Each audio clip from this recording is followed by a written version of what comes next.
Anda hanya membayangkan seperti rombongan sekolah nabi di zaman Elia. Mereka tahu bahwa akan ada pengangkatan. Mereka tahu bahwa Elia akan diangkat.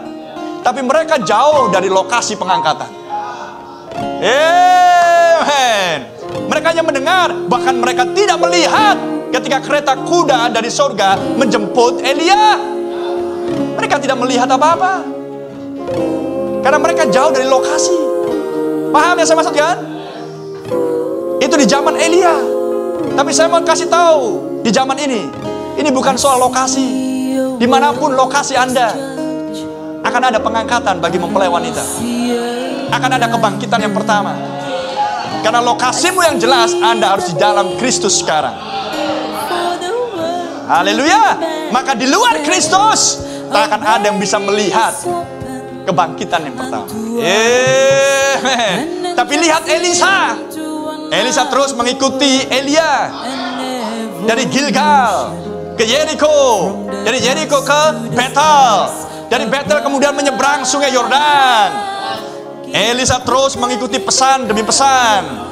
Melalui tahapan demi tahapan kelahiran baru. Sampai kepada pengadopsian. Sampai dia berada di dalam kondisi pengangkatan. Karena Elia tahu di mana dia akan diangkat. Elia nggak berdoa bertanya-tanya. Tunggu Elisa. Kenapa Abdialah?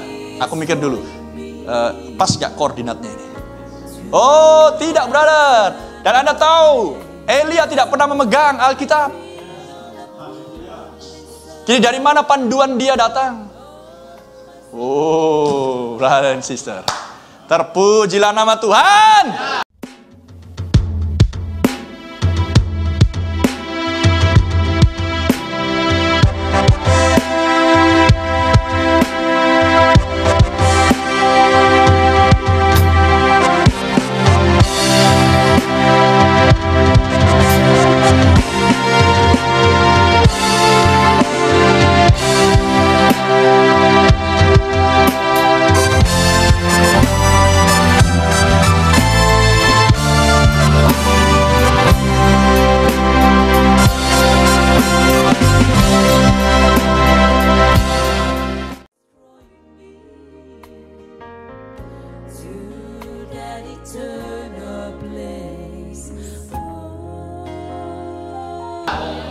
Terpujilah nama Tuhan.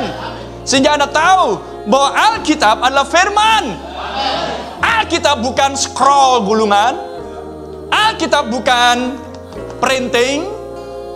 Alkitab bukan iPad. Alkitab adalah firman. Suatu hari kelak kebakaran akan menghanguskan Alkitabmu.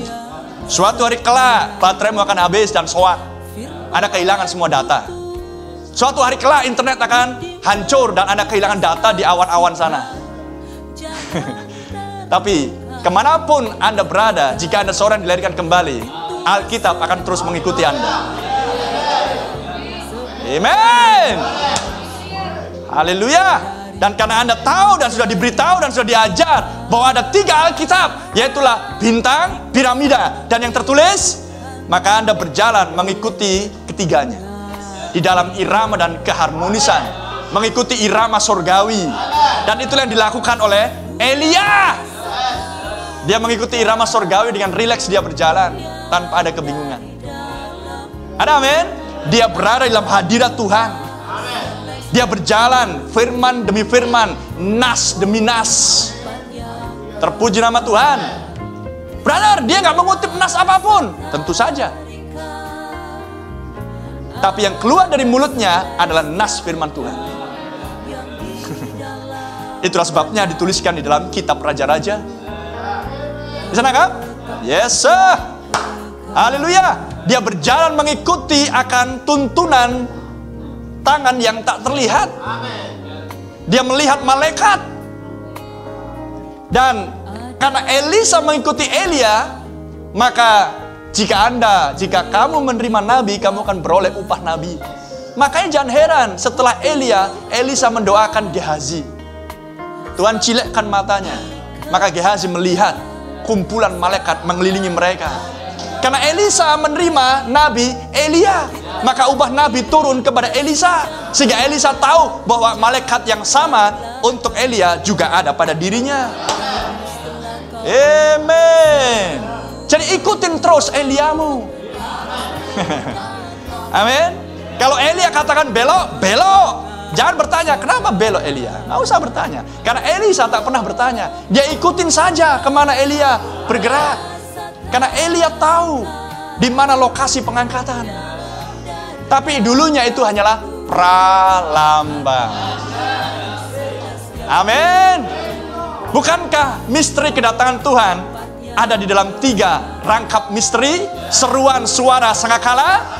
Bukankah sangkakala adalah ketika Elia naik ke surga, diraibkan seperti Henok dulunya?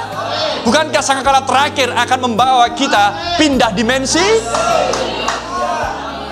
Amen. Makanya ikuti dari suara, dari seruan ke suara, maka Anda akan tiba di lokasi.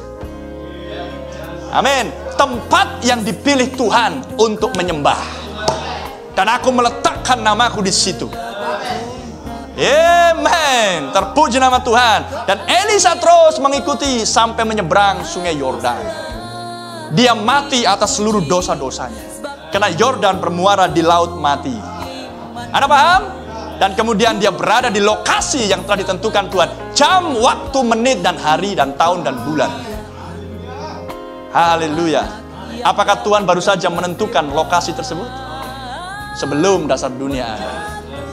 Berarti Elia pun juga melihat konstelasi perbintangan.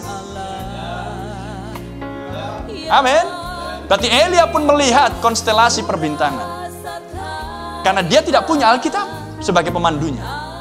Abraham tidak punya Alkitab sebagai pemandu. Ayub tidak punya Alkitab sebagai pemandunya. Lantas apa pemandunya? Perbintangan. Ada amin. Sehingga ketika Anda kembali ke dunia yang nyata seperti ini, ada seorang nabi di akhir zaman, maka hidup nabi ini sudah disetting Tuhan. Ada amin. Tuhan sudah setting bahwa akan ada Gunung Karmel, dan harus Elia yang naik ke Gunung Karmel. Jadi semua gempa bumi, semua hal yang berlangsung atas bumi, itu settingan Tuhan. Karena nggak akan ada gunung tertentu muncul tanpa Tuhan tidak tahu. Oh, kayaknya ada gempa bumi. Ini ajalah, kesini ajalah Elia nanti. Apakah seperti itu? Jadi siapa yang memunculkan Gunung Karmel? Renungkan semuanya itu. Jadi siapa yang memunculkan Gunung Nebo? Siapa yang memunculkan Gunung Sinai? Sehingga Musa pun naik ke atas Gunung Sinai dan dia mendengar Allah berbicara. Ketujuh guru diperdengarkan. Itulah Keluaran 19 pralambang. Amin. Meterai ketujuh sudah tersingkap di dalam setiap pralambang. Tidakkah Allah turun di atas gunung itu? Dan di atas gunung itu juga nabinya ada, Musa namanya. Haleluya.